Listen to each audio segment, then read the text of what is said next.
Germany's oldest beauty pageant. Last week, the new Miss Germany was crowned. In a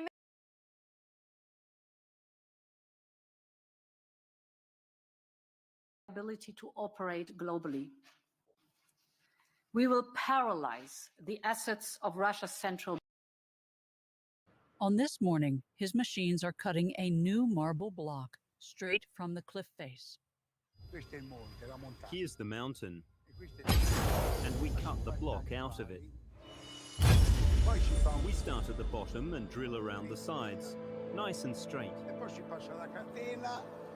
Then we use the diamond wire saw to finish the cut. This is the wire we use. Water cools it down and the diamond cuts.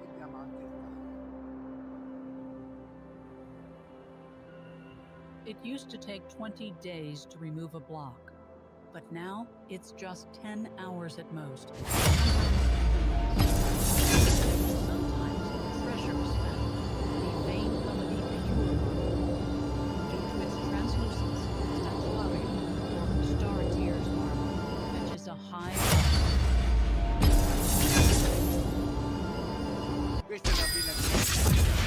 vein, and that's ordinary marble. So it's not totally pure, but still a nice specimen. You can use it to make marble flooring and many other things. On the international market, there is a high demand from China and the Gulf states. Marble for construction costs from 150 euros per ton up to 3,000 euros, or even more, depending on its quality. I already worked in these quarries as a young boy, and I've done everything, marble flooring and many other things, and I'm still here after 67 years of work. Actually, more like 140, because we always work from dawn till dusk. Unlike today, where you go home after 8 hours.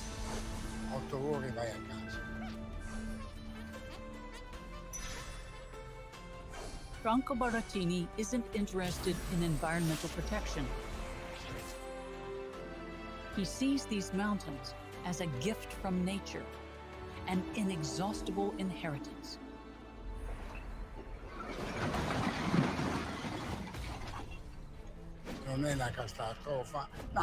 It's not an environmental disaster. It's the opposite. It's wonderful. These quarries are like fields for farming. Nobody's destroying the mountains. That'd be like saying you could drink up the oceans. I don't think we can drink up all the oceans. It's the same here. We'll never be able to eat up all these mountains. All we do is make a little cut. Just a little cut. You understand? We're not destroying them.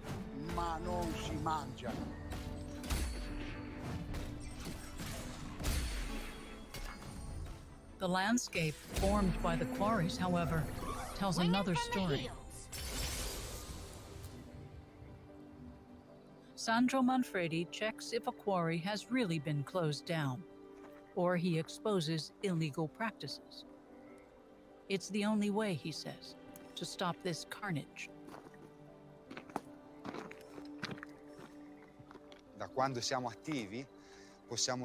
Since our group has taken action, all investigated quarries have been temporarily or permanently shut down, like this one here. That makes for dozens of sites, between about 30 and 40.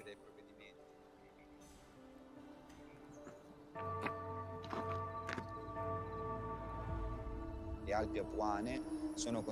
Apuan Alps have been classified as an irreplaceable natural heritage, and each piece that's removed is lost forever. There are 3,000 species of flowers and plants in the Apuan Alps. That's half of Italy's flora, and a few dozen exist here exclusively.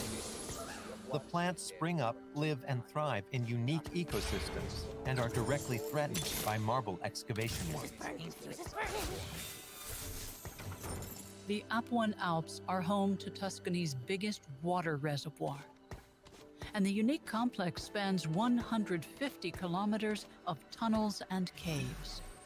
At the current pace, it's unclear what will become of this mountain range. Sandro Manfredi isn't the only one concerned in Carrara.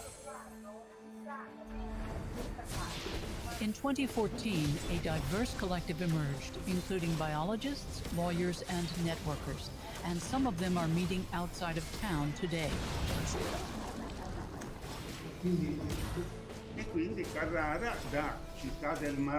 Carrara, known for its marble and art, is just an open-pit mine region now. They cut blocks from our mountains, break them down, and send them abroad for processing in low-wage countries. And we're just left with terrible environmental damage. All the wealth either benefits a small minority or flows abroad. It's unacceptable. When you cut out a marble block, you destroy 95% of the mountain. It's insane.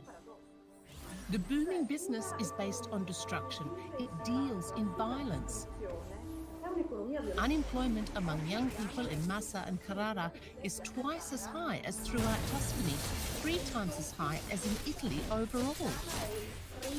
Something's not right.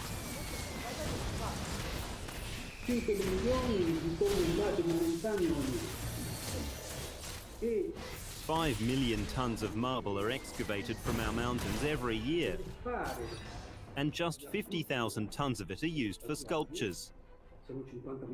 It's totally absurd.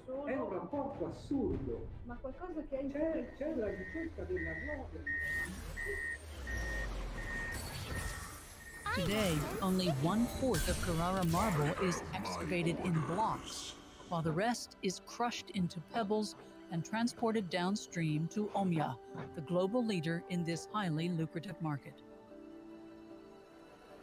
The marble is ground into a fine powder and sold as calcium carbonate, used to produce a variety of products like paper, putty, glue, and toothpaste. The Swiss company discreetly established itself in the field in the early 1990s and has been continuously expanding its business with the powder. Critics claim Omia violates legal limits, but in a region with high unemployment, hardly anyone would dare defy the Princess of Carrara.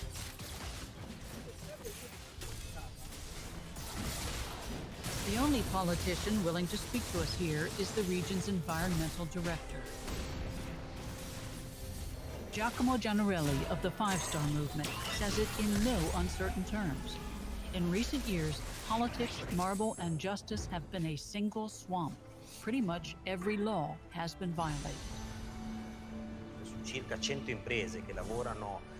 Some 500 companies employing about 700 workers extract marble from our mountains. That means 2,800 jobs in Massa and Carrara are linked directly or indirectly to the industry. The turnover currently generated by the whole sector is 8 billion euros a year. So these entrepreneurs have amassed astronomical wealth. Maybe that's why it's so difficult for them to respect our laws. And politicians were forced to come to terms with these superpowers. Economic power is concentrated in the hands of a few, and they dictate local policies.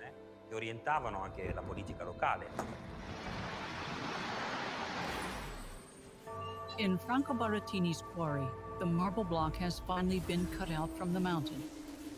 And now it has to be lowered down, ideally in one piece. Only now is he getting an idea of its value.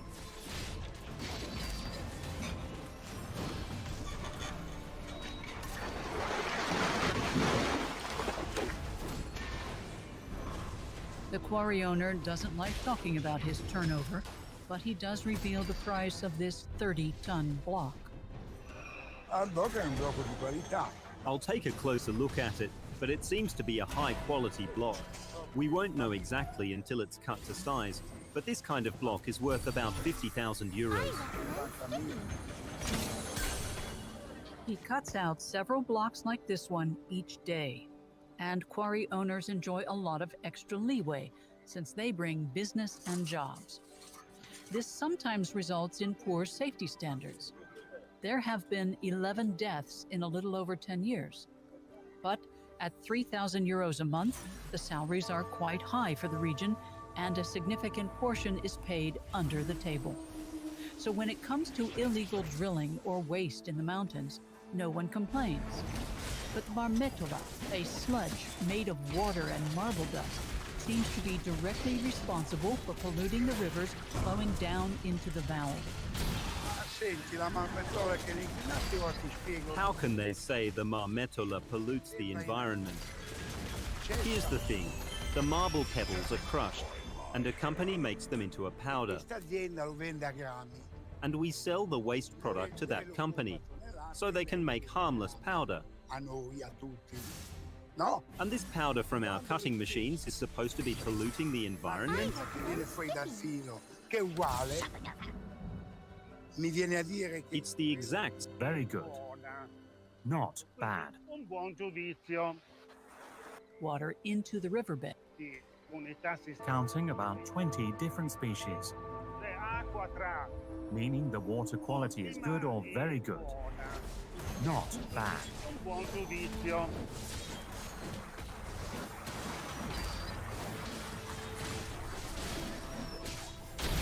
The scientists head upstream along another river and continue their experiment. The rain flushes all quarry wastewater into the riverbed.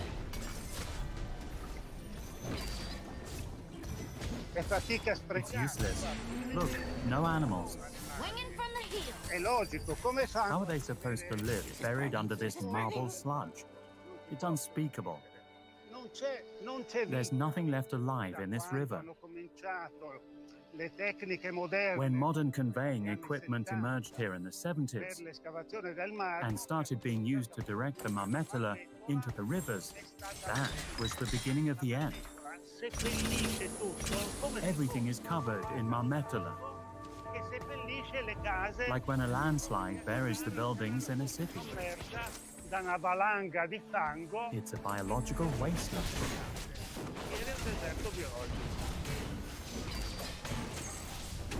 The marble dust immediately settles, creating a hard, impenetrable layer. So the mountain soil can no longer absorb the water when there's heavy rain.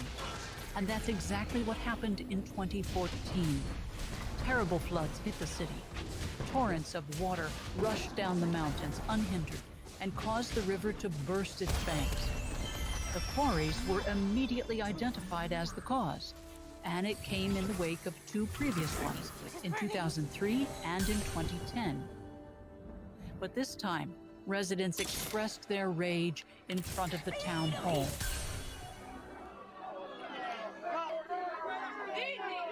The absurd response of the mayor at the time escalated their anger even further. The town hall does not feel responsible for this flooding.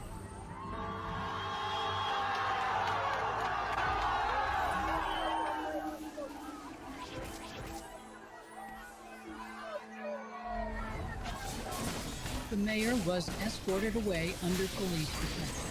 Residents occupied the town hall for several weeks.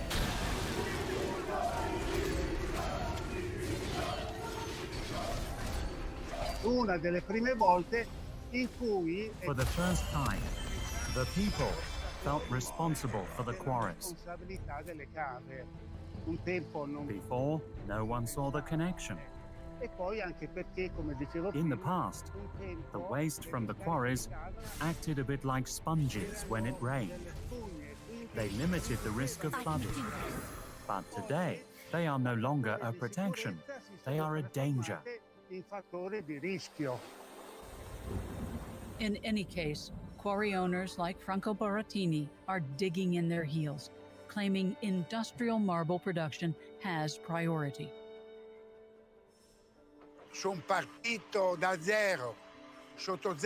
I started out with nothing. I was the poorest guy in the world, but also the richest, thanks to God, since I've always been healthy and motivated. Nobody will ever take that away from me. Nobody. Nobody will take that away from me. I'll step right over their dead bodies. Like I said, whoever messes with my work, I'll bury him here.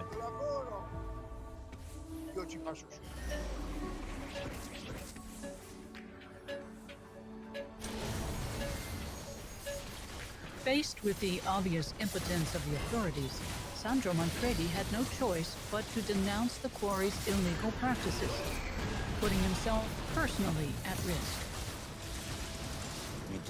One day, someone loosened my car's wheels. I called a mechanic, and it immediately became clear it was no accident. He prepared an expert appraisal, and I filed charges for property damage. He survived the ordeal, but it could have been fatal. Still, he persists undeterred by fear or threats. On this evening, he's discussing a new campaign.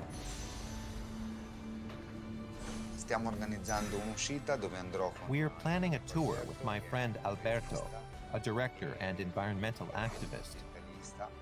The quarry is in the middle of a nature reserve, and we want to protect the local flora.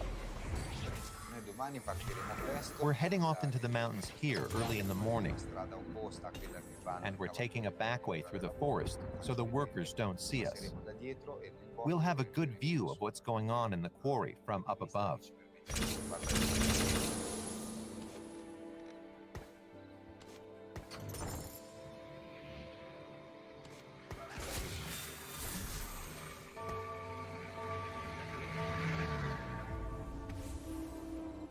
The sun rises over the Apuan Alps.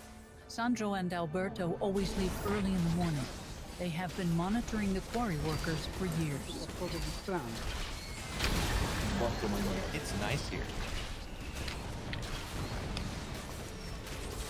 They are united by their love for nature and their fight to protect the afflicted mountains. Alberto's father and grandfather worked in the quarries themselves. Today, he photographs the excesses of the industry.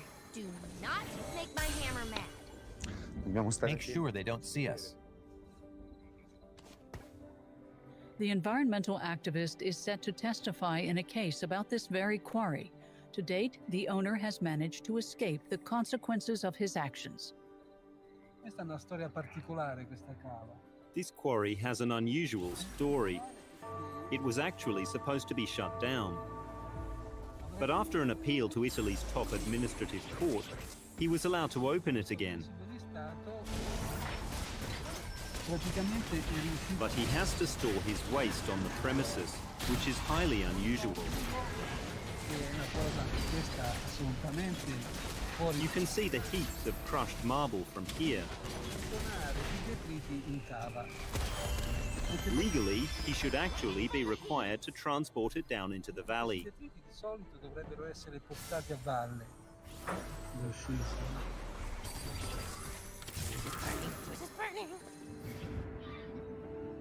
The two men are searching for more evidence.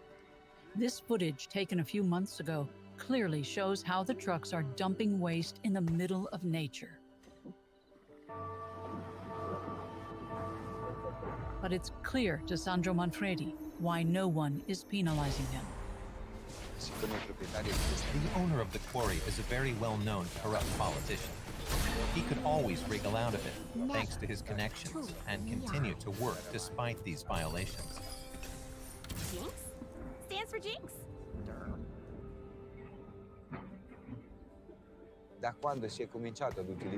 Since we've been working with cameras, it's hard to cover up violations.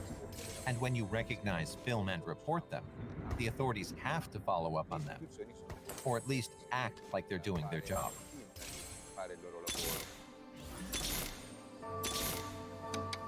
Yep, that tasted purple. I can do this.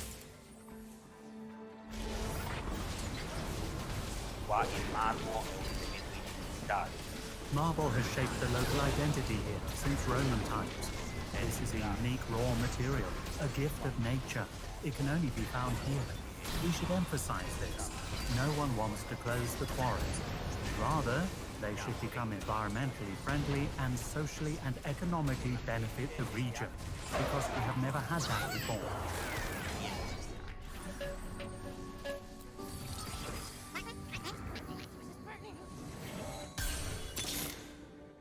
I recommend skipping. Il passaggio avverrà soltanto a seguito Coming change will only happen through a cultural revolution.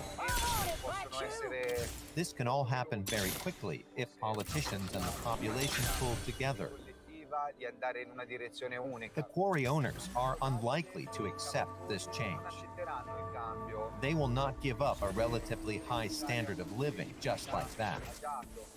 Dovranno But there's no subirlo. choice. 600 people can't keep on deciding the future of 150,000 others.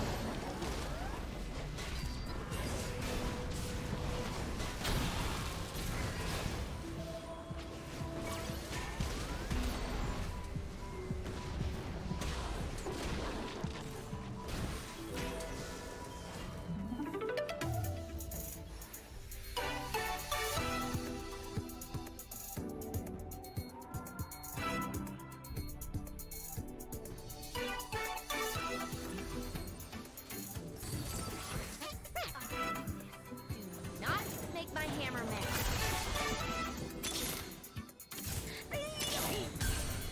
Shut the gun.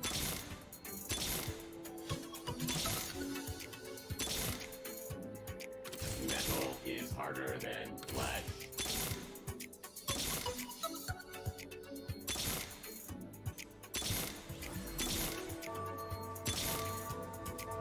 Don't worry, I got this.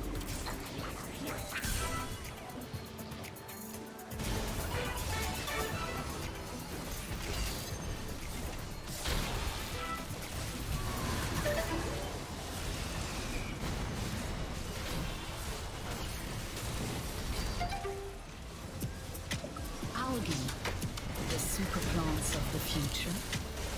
Today already they can replace plastic and petroleum, serve as food and revolutionize medicine.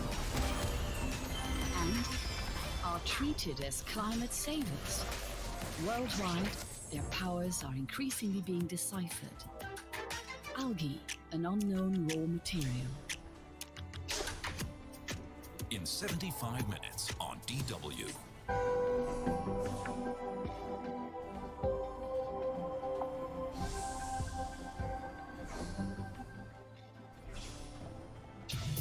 Stories that move people the world over. Information they provide. Opinions they want to express.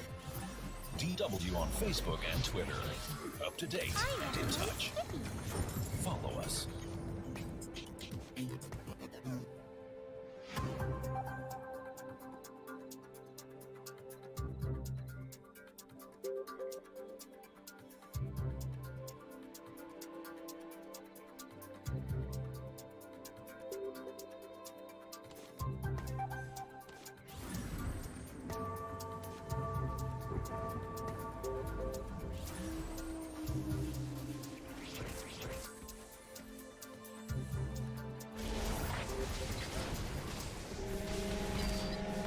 They've had no peace for 4 decades. People of Iraq. Their country is devastated, and there's no end to violence. How did it come to this? Key eyewitnesses reveal an unprecedented story. They were friends. The U.S., they knew what the consequences of these sanctions are, and they've lied to the world about it. He behaved exactly like Saddam Hussein, and the poison spread from there onwards. Misery, misery, no more life.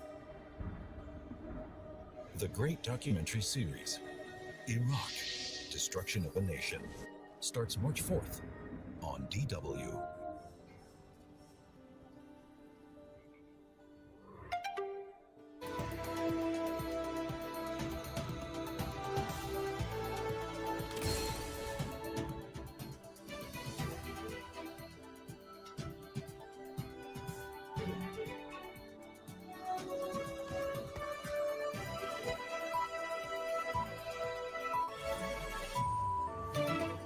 This is DW News live from Berlin.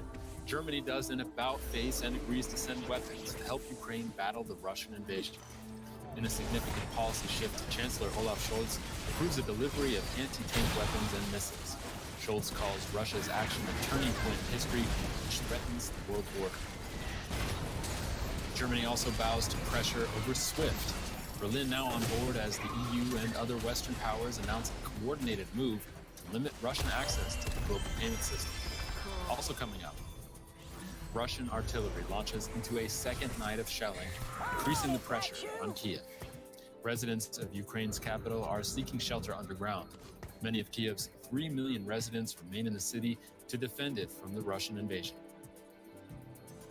And long lines have formed at train stations and borders as Ukrainians flee the war. We report from Poland, where tens of thousands have already crossed the border from Ukraine.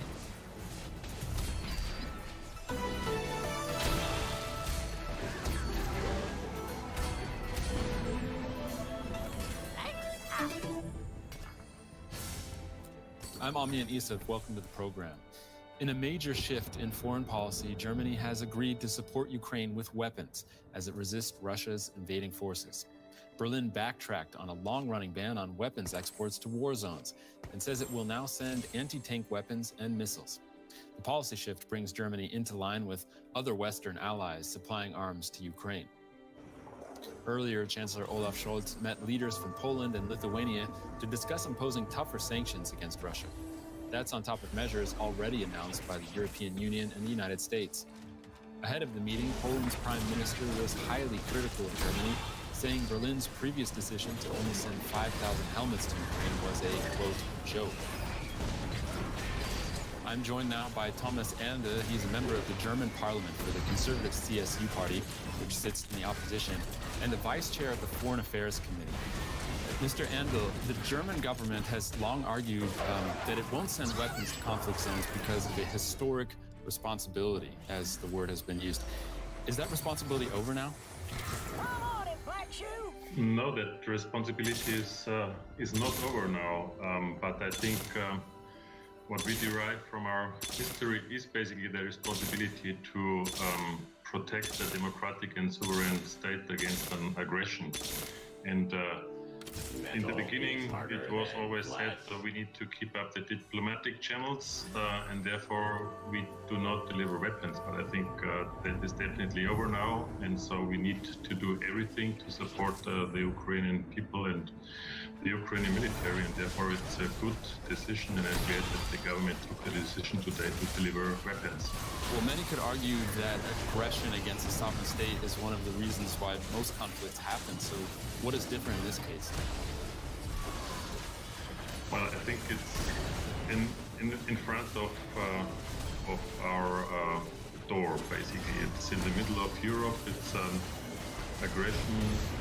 Never think of even last week, and therefore it is the responsibility also from Germany to lead in Europe, and I'm glad that we joined all the other countries delivering weapons, and that is an absolute necessary action. A turning point in history, as Chancellor Scholz called it. Now, few, if any, analysts actually believe Ukraine can hold off Russia's military indefinitely. So what does Germany hope to achieve by sending these weapons now?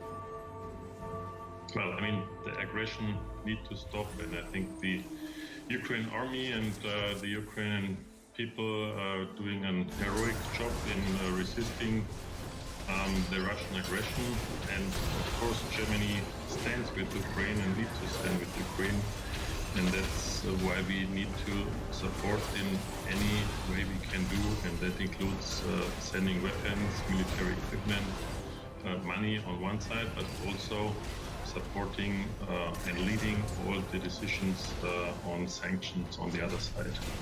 Some have called it symbolic rather than strategic. Would you disagree with that? Well, I mean, it's a hot war, and many countries have decided to deliver now equipment and weapons, and whether that has, at the end, makes a difference, this is up to the situation in Ukraine. It's not up on us to decide whether this is a symbolic or a real need. There is, of course, some symbolic as well, and it's important, I think, for the morale of the Ukrainian fighters also to really feel the support of all the countries in Europe. Thomas Andel, thanks for joining us, member of the German parliament from the opposition CSU party. Thanks again for your time. Berlin has also dropped its opposition to restricting Russian access to the global payment system SWIFT. Germany was the last European Union nation blocking the measure, but it has now joined a coordinated move by a group of Western powers to cut key Russian banks out of the system. And in another decision that's likely to inflict pain on the Kremlin, they agreed to prevent Russia's central bank deploying its foreign reserves. Here's what EU President Ursula von der Leyen had to say about the latest sanctions. First, we commit to ensuring that a certain number of Russian banks are removed from SWIFT. This will ensure that these banks are disconnected from the international financial system and harm their ability to operate globally.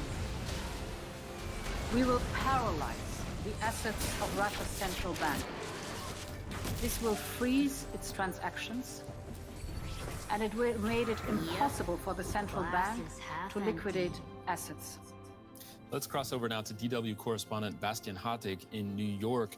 Bastian, the U.S. was key to booting Russian banks from the SWIFT system. So this is really a united international effort on the part of Western allies, isn't it? Well, it is now, Amien. This is actually, to be frank, something that the U.S. would have done days ago. There was a press conference on Thursday that U.S. President Biden gave, and he was asked in that press conference, why aren't you taking this step? Why aren't you kicking Russia out of SWIFT? And his answer was because the European partners aren't on board. And chief among those European partners, of course, was Germany, because they depend a lot. Germany depends a lot on energy deliveries from Russia. And so kicking Russia out of SWIFT, making those transactions, those financial transactions, more difficult and more costly.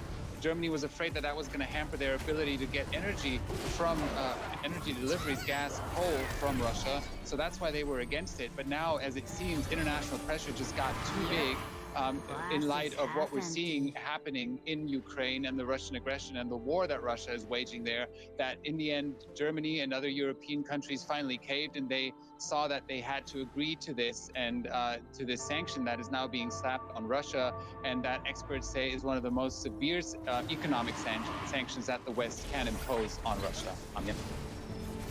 The UN Security Council, which we've seen meet in New York, they're set to convene a rare emergency General Assembly meeting in New York as well. How significant is that? That is significant. This would be only the 10th time that an emergency session of the General Assembly is convened since 1950. So that shows you that that is not something that usually happens.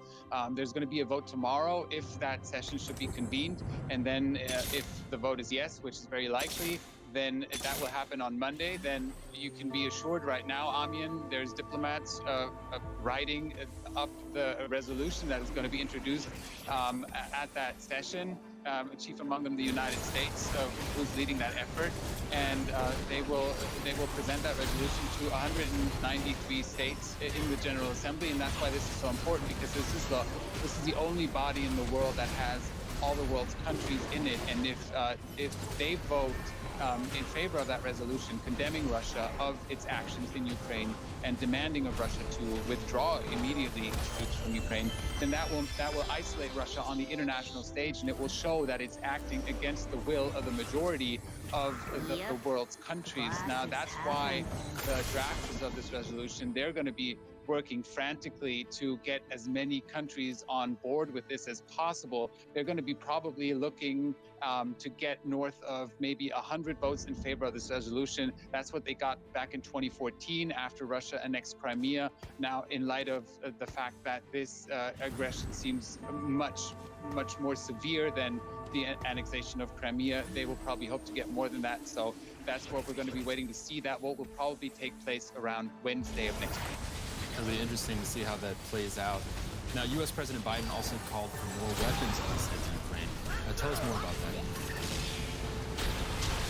Yeah, so that is what Secretary of State Blinken announced earlier yesterday or today, that $350 million worth of weapons is going to be delivered to Ukraine by the United States. Now, he didn't specifically say what kind of weapons exactly they were going to be sending, but Ukraine asked for missiles or air defense capabilities, missile surface-to-air missiles, for example, anti-tank weaponry that they needed to fight back this Russian onslaught. And so after the United States announced those $350 million in military aid that they're going to deliver, we saw other countries follow suit. And we saw, as we saw earlier on this show, that Germany also agreed now to send weapons, other European countries too. The question now is going to be, are those weapons going to be, is it possible to deliver them quickly enough to Ukraine, get them in the hands of Ukrainian soldiers for them to make a difference? Because we don't know how much longer they're going to be able to defend their country, Armin. DW correspondent Bastian Hartig in New York. Thank you, Bastian. Heavy airstrikes and missile attacks are expected throughout Kiev tonight. Shelling has already begun in the Ukrainian capital as its almost 3 million residents hunker down underground, like these people who bomb shelter in the capital. They're racing for what is expected to be Russia's fiercest attack yet as invading troops try to take Kiev. Russia has reportedly increased its invading forces.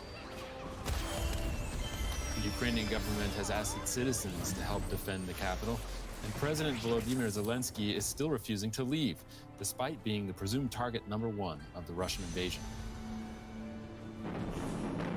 An early morning missile strike on a residential block in Kiev. Here's the moment of impact from inside one of the apartments. While Russia says it's only targeting military facilities, Ukrainian officials call this a cynical attack on civilian infrastructure. No deaths have yet been reported. But for some, it was very close. It was a direct hit into the living room. We were lucky to escape because we were in the kitchen. My wife and our older child have had their legs broken. The younger one was taken somewhere by the rescuers. I'm looking for him now. And that's why many civilians are sheltering in basements. Or fleeing altogether, streaming towards Ukraine's western borders. 100,000 have crossed into Poland this week. They seek a safe haven in the EU. The president wants the regional bloc to go one further and fast-track Ukraine's membership. Residential buildings destroyed by missiles and artillery are the final argument for the world to join us in stopping this occupational invasion. I say it as frankly as possible. The Ukrainian people deserve and have the right to get membership of the European Union. This will be the main evidence of support for our country.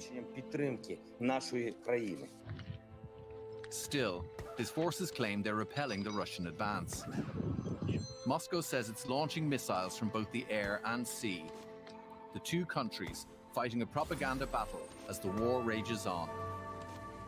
Earlier, we spoke to DW correspondent Matthias Böllinger, who is currently in Vinnytsia in Ukraine. We asked him about the latest on the fight for Kiev.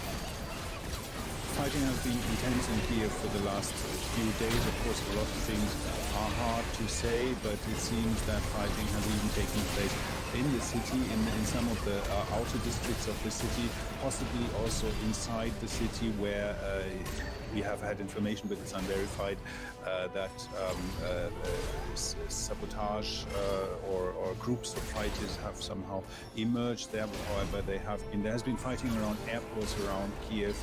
Russian paratroopers trying to land on airports have landed, were fought back. It's always very difficult to say what is the state at this moment, because these battles go on back and forth. We have also seen right now pictures of heavy artillery, rocket shelling of Kiev, and it seems quite grim there. The whole city is under curfew now. The curfew has been extended from today 5 o'clock until Monday morning 8 o'clock. So the fear is that at night some things will happen. Some some saboteurs who are in the city might come out and do something. So that's why the whole city has been put under a curfew. Well, just like our correspondent Matthias Gröninger, many people across Ukraine have sought safety underground. Thousands who are still in the capital have been forced to do the same to shelter from Russian attacks. Fortunately, there's a ready-built system of tunnels deep below the city, the metro. With another night of air raids ahead, the people of Kyiv head to the metro. Kyiv's underground public transport system is now a network of bomb shelters. For days now, people have come here to seek refuge from Russian rockets and bombs. I was waiting for a bus to evacuate me. Our company had organized our evacuation and rented a bus to pick us up.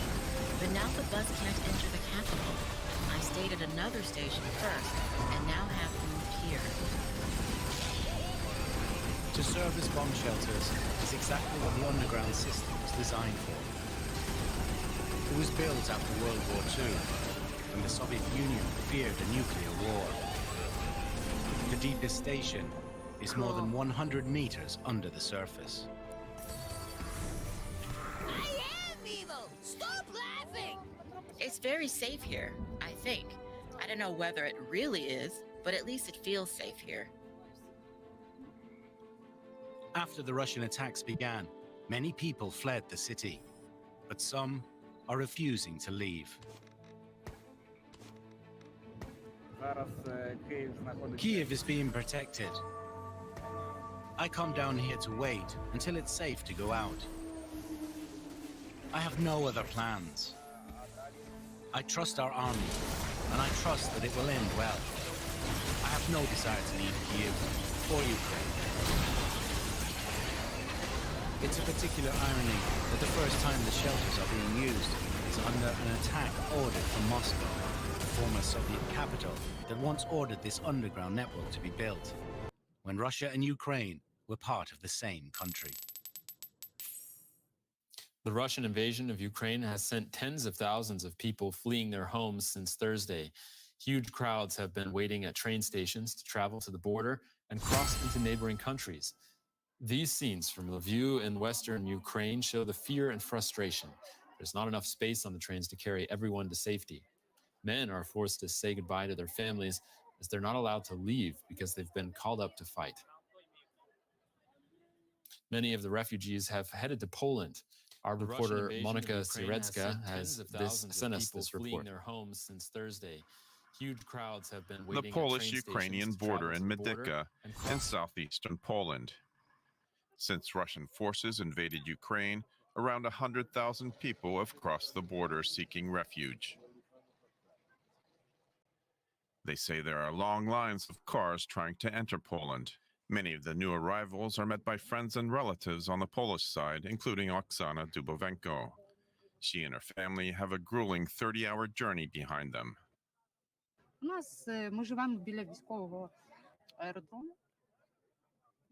We live near a military airport. In the morning, we heard sirens. My mother immediately hid in a bomb shelter. My parents stayed in Ukraine. And my brother, too. He's serving in the army. I know they were able to leave the bomb shelter, but you never know if maybe they'll have to hide again today. I'm really worried.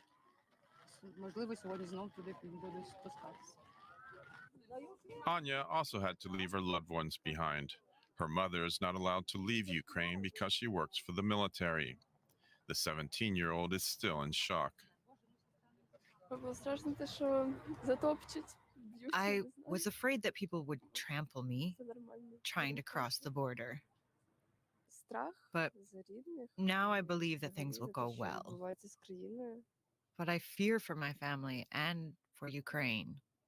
I don't know what will happen, and I'm afraid. Many volunteers are helping the exhausted refugees on the Polish side of the border. They can get a warm meal here. And Poland's border guards say they're ready to meet this unprecedented challenge. In our history of Polish border guards is a first situation in this scale. We brought more and more staff. All the cabins which can be open at the border crossing points are open. What we did today in the morning, even we checked the pedestrians on the terminal dedicated normally for cars. The family finally reunites at a parking lot in Medyka. Oksana's husband, Sergei, has come from Dusseldorf, where he lives and works. The Russians are making war, shooting, bombing, and launching missiles. There were explosions in the town where my daughter lives. We have to get them all out of there. We have no choice. Now Sergei will take his family back to his home in Germany, but it's unclear what they'll do and how long they can stay. His family never wanted to leave their homeland. Most Ukrainians are united in their disbelief at Putin's attack on their country. And while many are fleeing, others remain defiant as Russian troops attempt to take over. DW correspondent Fanny Fashar spoke to some Ukrainians who are refusing to flee their homeland. There's nothing to question here. For sure it's a war. It's military aggression by Russia against Ukraine. You won't find another opinion anywhere in Ukraine. Ukraine is united in its opinion. My child doesn't understand what's happening. The whole family shakes after every sound. We're scared, and we still can't believe this is happening, but this is our actual reality. We will stay here, we will fight, and we will win this war. And we ask you, like European Union and NATO, to close the sky, to help us with some heavy weapons and stuff, to support us. No, I don't understand why we should go. This is our land. We're not going anywhere. Russia is still seeing demonstrations against the invasion despite a crackdown on dissent. Police in St. Petersburg detained dozens during a third night of action. An independent monitoring group says over 3,000 people have been arrested since Thursday. Authorities say the protests are illegal because they were not approved in advance, but anti-war demonstrations are unlikely to receive official approval. Big crowds have turned out in cities around the world as well to show support for Ukraine. Thousands of Russians living abroad have joined the protests. They say Vladimir Putin's decision to launch an invasion does not represent them. Taking to the streets with blue and yellow flags and calls for solidarity from crowds of people in cities around the world. Ukrainians living abroad have joined with supporters of Ukraine, calling for more help to defend Ukraine against Russia's aggression. In Tokyo, residents called on Japan to step up action to stop Russian President Vladimir Putin and end the war. In several Australian cities, people also raised their voices. My family is now in Kiev, and they're being hiding in the shelter, waiting to be bombarded any time. Russians do not just attack military stations, they attack childcare centers, hospitals, schools, any shelters. They search for those shelters. People are hiding, and I'm scared. I don't know what else I can do. I'm trying to gather as many people here as possible to hear our voice. We need help from other countries. Alongside Ukrainians abroad, some Russians overseas are also joining the rallies to publicly show they don't support Putin's war. For many Ukrainians far from home, the support is heartening, but the feelings of helplessness are still overwhelming.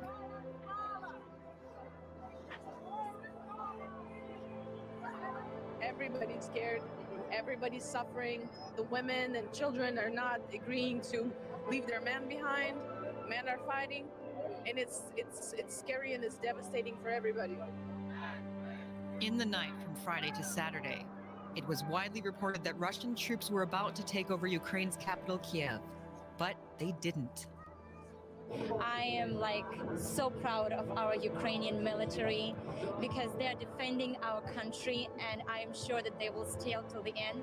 Right now we faced one of the strongest armies in the whole world, the Russia, and the Putin, he's not a human being. Ukraine will prevail! Ukraine will prevail! The fact that Ukraine is still defending itself against Russia's aggressive invasion is something giving others hope. Ukrainians overseas and supporters around the world have gathered to demand an end to Russian aggression in Ukraine. From Tokyo to London and to Paris, they've taken to the streets to show their support for Ukraine. Our correspondent Sonia Falnikar was at a rally in the French capital.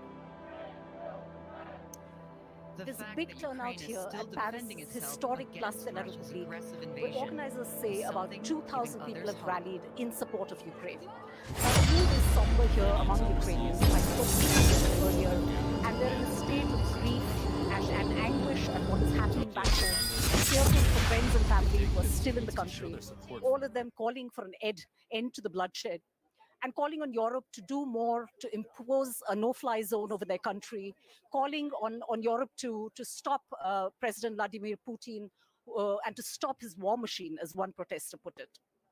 But there is also a deep sense of solidarity here with the Ukrainian cause, people singing and chanting and waving Ukrainian flags. There are also several Russians in the crowd who've come out to show their solidarity, and also lots of ordinary French people who are really appalled at the fact that war has broken out again in Europe after decades of peace. Now, in recent days, we've seen several anti-war protests in Paris, and organizers here say this will certainly not be the last. You're watching DW News. Coming up next, our news special, What's Driving Putin? There's complete coverage of the Russian war against Ukraine on our website. That's dw.com. Thanks for joining us. There are also several Russians in the crowd who've come out to show their solidarity, and also lots of ordinary French people who are really appalled at the fact that war has broken out again in Europe after decades of peace. Now, in recent days, we've seen several anti-war protests in Paris, and organizers here say this will certainly not be the last.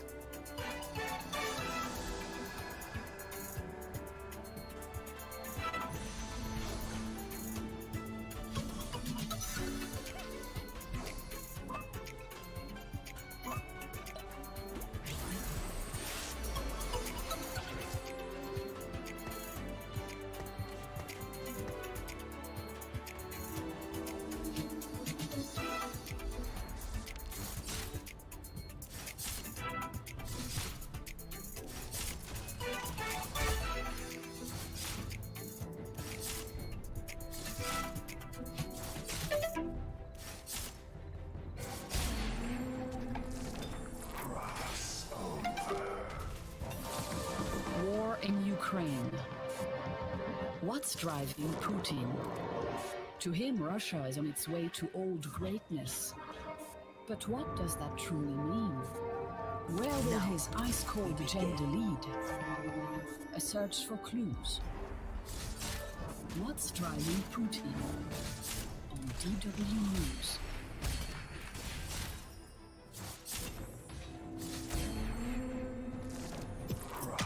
Algae, the super plants of the future. Today already they can replace plastic and petroleum, serve as food and revolutionize medicine. And are treated as climate savers. Worldwide, their powers are increasingly being deciphered. Follow the compass in their Algae, heart. an unknown raw material. In 45 minutes on DW.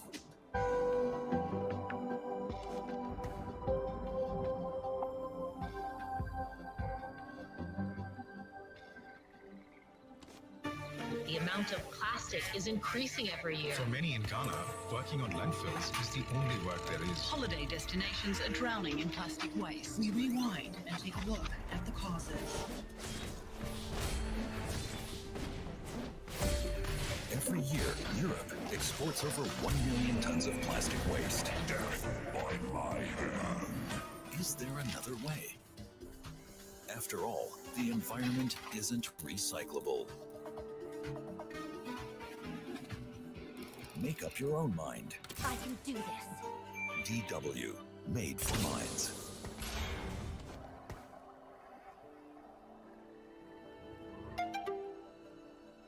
This is DW News broadcasting from Berlin. In this special program, we take one step back and ask, why did Vladimir Putin invade Ukraine? He claimed it was to denazify and demilitarize the country. But is that the real reason? And what do the answers reveal about Putin's Russia? And what about President Putin himself? Joe Biden believes he wants to re-establish the former Soviet Union. Does the US president have a point? The collapse of the Soviet Union was the greatest geopolitical disaster of the century, a tragedy for all Russians.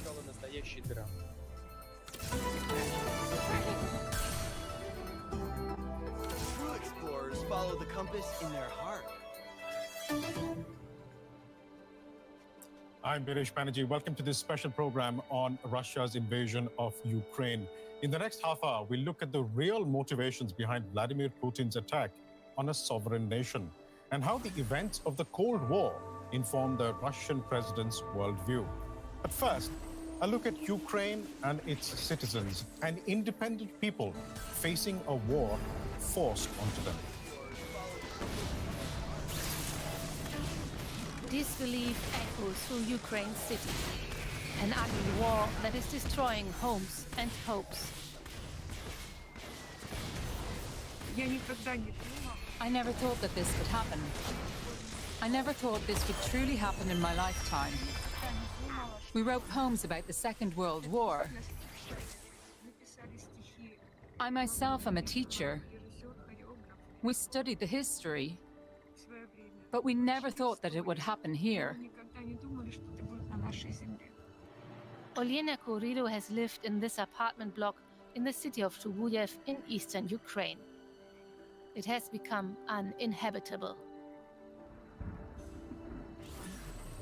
In the capital, Kyiv, bombs hit this residential area. While she was sleeping, Oksana Gulienko was thrown 3 meters from her bed to the corridor.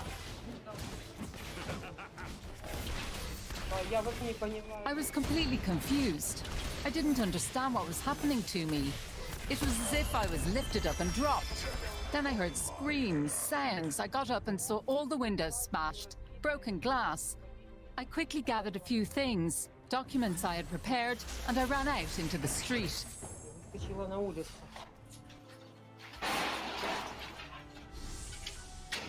That's been the story for many.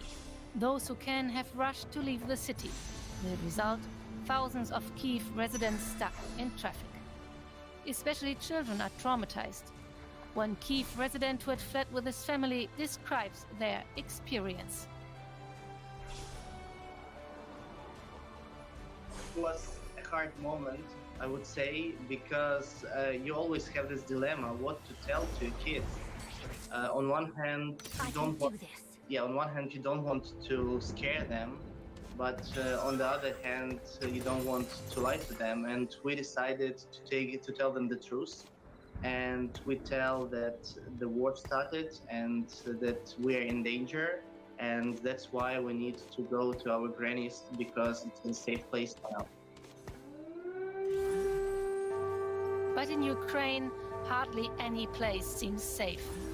In Kyiv, people have been seeking protection in metro stations, school basements, and bomb shelters.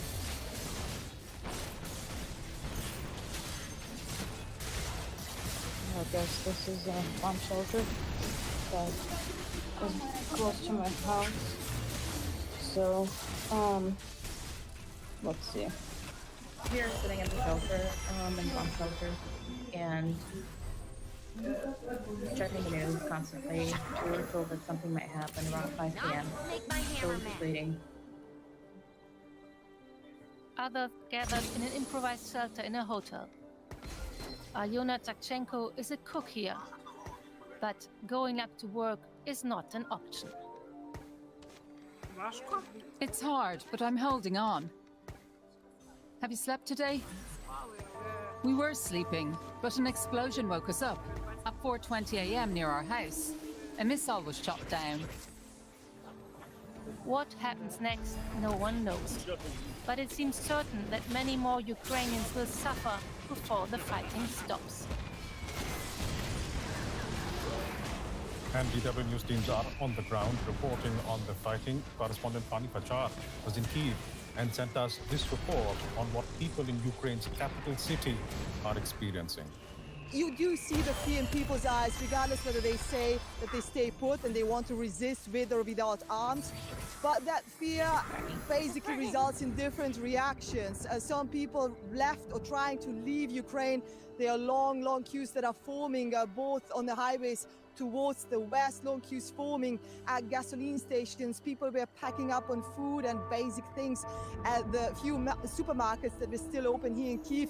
So there are people who are really panicking and they want to leave. But then there are others who are concerned as well, but they say they're not going to take the sovereignty, the freedom, the democracy of the country away. In fact, I've just seen a few hours ago a young man on his bicycle carrying a Ukrainian flag. He was the only man here, the only person here at Maidan, at Independence Square. And it really was a picture to me that, yes, there's concern, there's fear, but there's also a sense or a mood of basically not having Russia to say what the future of this country is. And 8 years back in 2014, exactly on the square where Fani was reporting from, the people of Ukraine decided they didn't want to be part of Russia's fold. Their choice reflected in their protests on that very square. Chaos, death and revolution on Kyiv's Maidan Square in 2014. Protesters who want closer ties with Europe stand against pro-Russian President Viktor Yanukovych. His forces killed more than 100, but then he fled to Russia. The Kremlin called it a coup. Soon, soldiers in unmarked uniforms, so-called little green men, appeared in Ukraine's Crimea.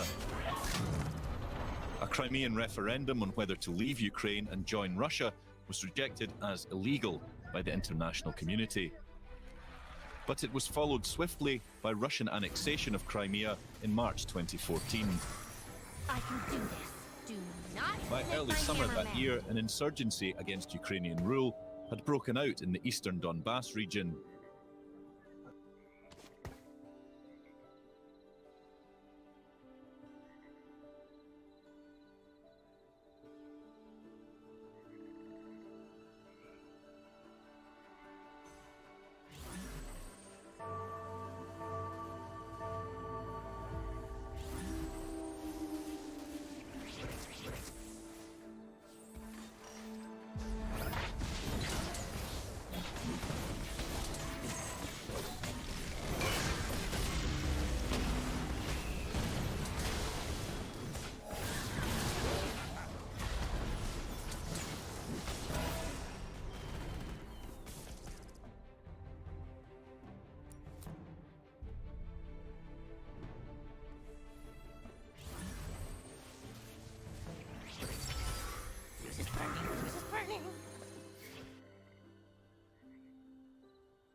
right now in Ukraine, that you should be the first to vote to stop the war, to save your nationals in Ukraine, and not to think about whether you should or should not vote because of the safety of your nationals. Nothing could justify missile shellings of kindergarten and an orphanage, hospitals that happened today. And in fact, you know, one of my relatives got stroke a couple of days ago, and that person cannot be evacuated even to the shelter because the person is not movable. So the person is in the hospital in the city of Kyiv. These attacks are war crimes and violations of the Rome Statute, whether you party to it or not. We are collecting these and other facts and will immediately send them to The Hague. And responsibility is inevitable. Nothing could justify today's deliberate shelling by a Russian warship of a Moldovan flagged chemical tanker with the Russian crew. Imagine. Or a Panamanian flagged cargo ship near Odessa port in the Black Sea. I recommend skipping. It is a flagrant violation of international law of the sea. Is it a time to discuss historical reflections against the backdrop of the alarming situation in the Chernobyl nuclear power plant, seized by the Russian armed groups?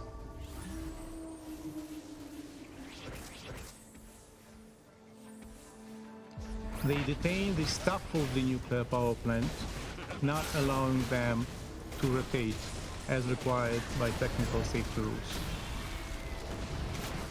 Another matter of alarm that the control levels of gamma radiation, those rates in the exclusion zone, have already been exceeded because of the damage of the topsoil due to the movement of a large number of heavy military equipment, including tanks. I recommend skipping. And as a result, there is contamination by radioactive dust. Dear Security Council members, as of previous night, midnight, almost 140 persons were killed on the Ukrainian side and 316 persons wounded during the first day of the Russian invasion. Many objects of civilian infrastructure were ruined. To stop the advance of the Russian tanks, a young gentleman, a hero, blew himself on a bridge. He killed himself to destroy the bridge, not to let the Russian tanks to go ahead.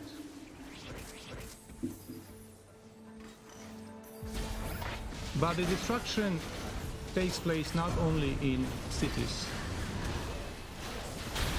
80% of infrastructure of the small town of Shastya, located on the government-controlled part of Donbass, have been completely destroyed, according to the local administration. Occasionally, the name of the town is translated as happiness. That's actually the name of the town. Shastya, happiness. What a grotesque irony. It speaks volumes what kind of happiness the Russian Federation is bringing to Donbass, to Ukraine, to other nations. Sooner or later, if we continue to allow Russia to go ahead with its diabolical plan. And rest assured, Ambassador, there will be no hospitality to your troops on our territory.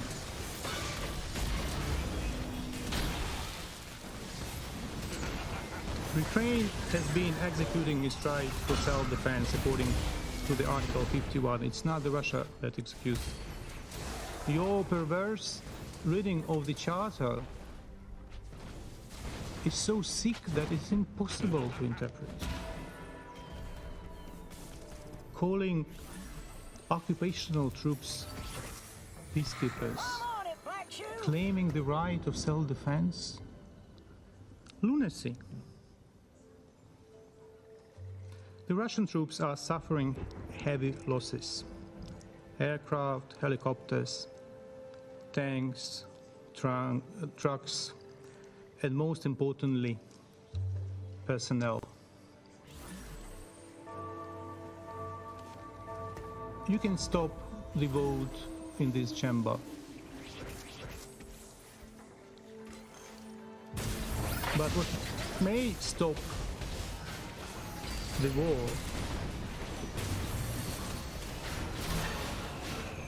is unfortunately the bodies and thousands of bodies of Russian soldiers that will be delivered to their mothers in Russia.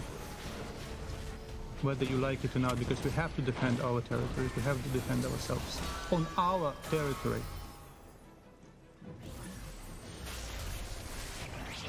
Thousands of Ukrainians have already joined the Ukrainian army or territorial defense forces. And the resolve and dedication of civilians joining the territorial defense forces is the best proof that we will not surrender, even if you succeed to temporarily occupy additional chunks of our territory.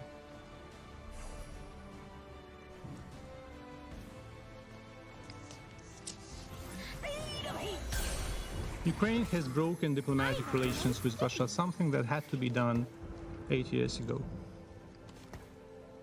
We call on our partners to follow our example or to find other ways to severe relationships, diplomatic relationships with Russia. We call on international organizations to ban or suspend the Russia's membership. The latter has happened today, in fact, as the Committee of Ministers of the Council of Europe, by overwhelming majority, and it's almost like consensus, adopted the decision to suspend the Russian Federation from its rights of representation in the Committee of Ministers and in the Parliamentary Assembly of the Council of Europe. In the first place, you shouldn't have been invited to the Council of Europe. You were invited to the Council of Europe, this temple of human rights, in the middle of the Chechen War.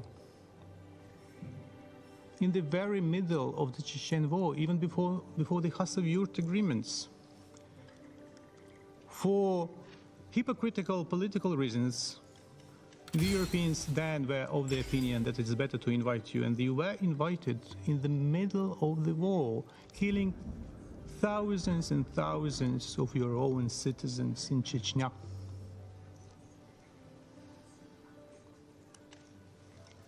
We count upon the proper reaction by the international community to medieval atrocities by Russia in Ukraine. For today, a number of countries have already imposed sanctions on Russia, and the burden must be heavy.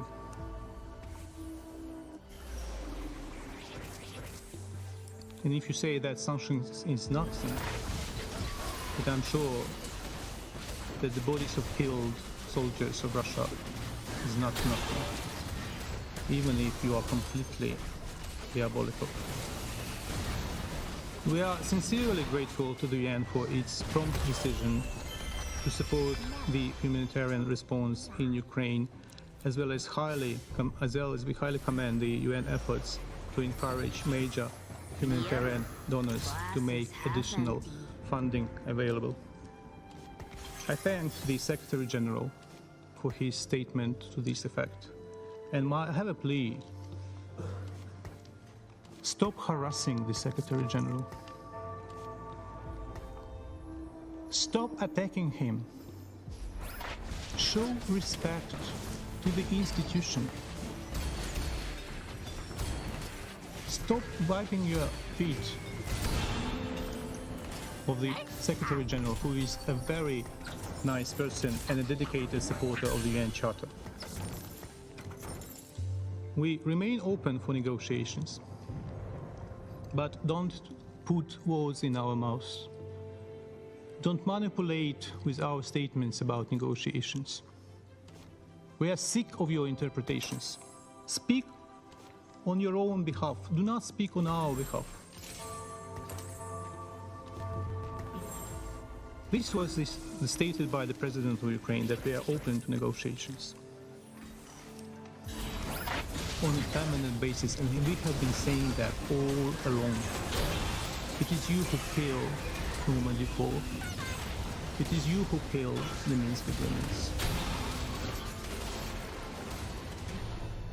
All that gibberish about who said what and when in Normandy 4 by no means can justify the offensive.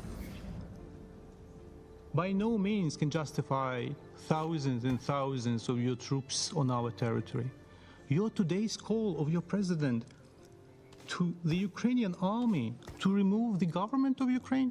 Are you crazy?